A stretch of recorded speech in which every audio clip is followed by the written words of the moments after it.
And joining me to discuss the latest in Ukraine and Russian disinformation efforts is Nina Jankowicz, a global fellow at the Wilson Center. Nina Jankowicz, welcome back to the NewsHour. This evening, we've heard requests from the heads of the self-declared Donetsk and Luhansk republics for Russian military help, quote, against Ukrainian aggression. Is that an obvious pretext for Russian invasion?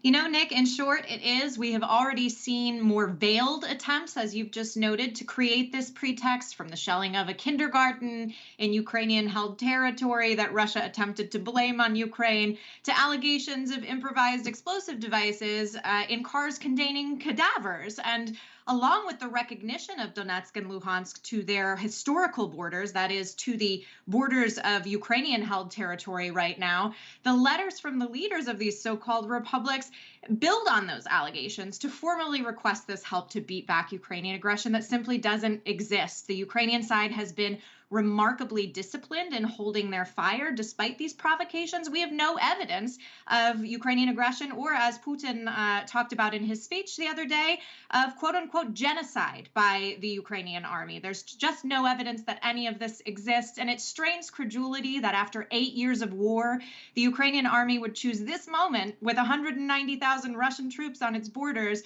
to pick up a new aggressive offensive. And those Russian troops on the borders that you just mentioned, you and your team are also tracking the movement along the borders. What's the latest that you're seeing?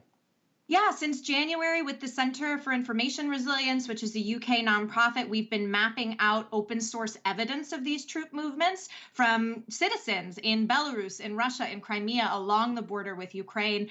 And for the past several weeks, we've been seeing them moving closer and closer to the border, moving off of convoys on railroads, getting kitted out, getting set up with soldiers, getting painted, and moving closer to the border. And we saw similar movements today. We would agree with Secretary of Defense Austin's statement that the Russian army is ready to strike, and that's corroborated also by cyber attacks, by SMS psychological warfare, and by other evidence that we've seen circulating on social media over the past couple of hours. It's going to be a grim night for Ukraine, I think.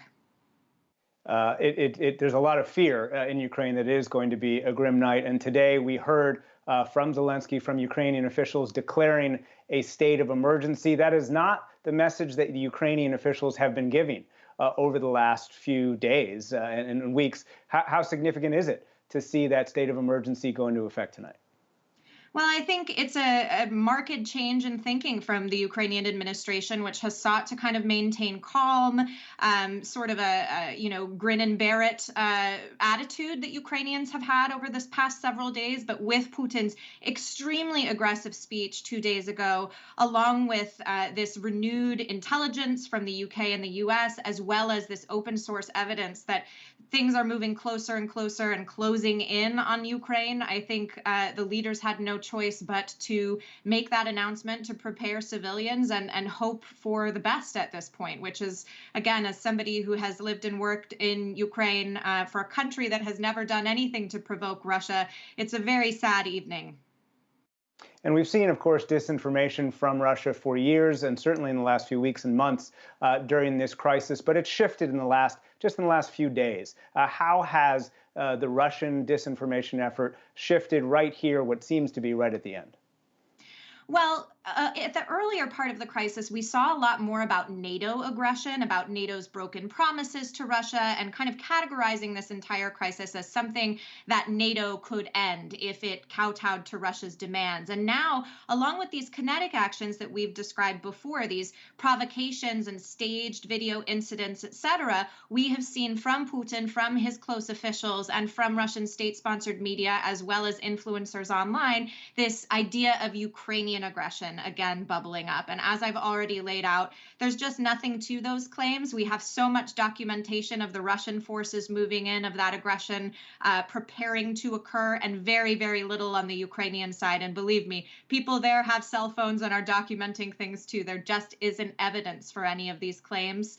And that's how the narrative has changed over the past couple of weeks, to pin responsibility on Ukraine and create a pretext for war. And Jankowicz, thank you very much.